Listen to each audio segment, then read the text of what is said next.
Hello everyone, I am Dr. Gaurav Shrivastava, Associate Professor, Sage University, Bhopal. Our today's topic is relationship among use cases.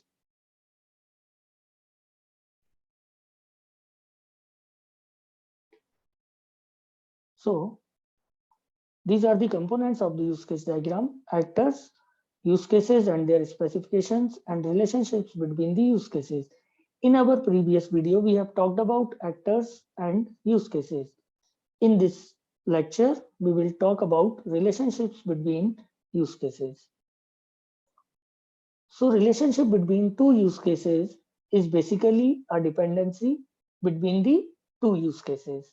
And defining the relationship between two use cases is the decision of the modeler of the use case diagram. There are mainly three types of relationships among use cases: includes, extends, and generalization.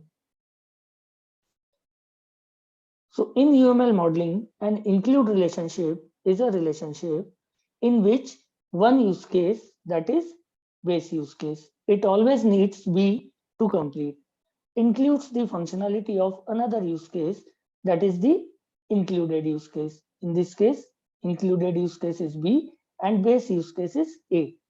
An include relationship is displayed in the diagram as a dashed line with an open arrow pointing from the base use case to the inclusion use case, and the keyword include is attached to the connector. So in this case, the behavior of B is included into A, and the included use case B is necessary to ensure the functionality of the base use case A. Let me take this example. Suppose there are two use cases: deposit fund, that is a base use case, and update balance is a included use case. So there is an include dependency between the deposit fund and the update balance, because whenever the fund is deposited into account, there should be a balance update. So it means the base use case use the update balance included use case. Second type of relationship is extend relationship. The extend relationship is used to show optional system behavior. An optional system behavior is extended only under certain conditions, which are known as extension points. So here you can see A is a base use case and B is a extending use case. So base use case के controls if B is executed or not, because this is a optional behavior. So the behavior of B may be incorporated into A. It does not need to be there, but it may be incorporated into the base use case A. The extending use case B may be activated by the base use case A. It is not necessary. It can always be there, but it may be incorporated. So extension points specify the location where the extending use case extends the base use case, and the conditions under which the extending use case is incorporated has to be specified.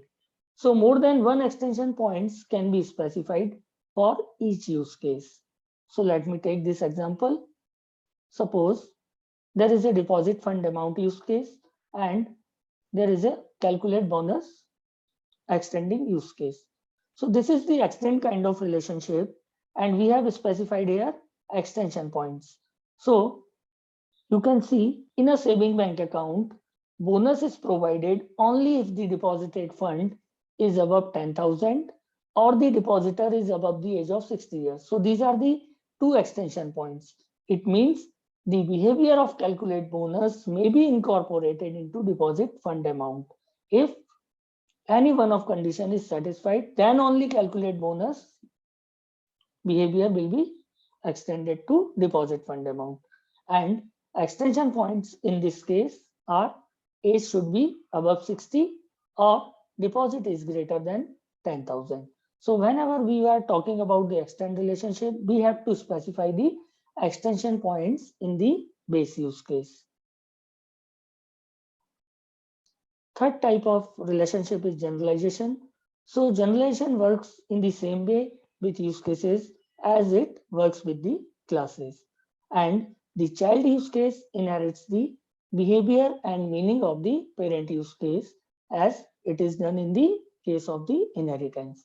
So in that case, B inherits the behavior of A and is allowed to override and extend the base use case A, and B inherits all the relationship of A.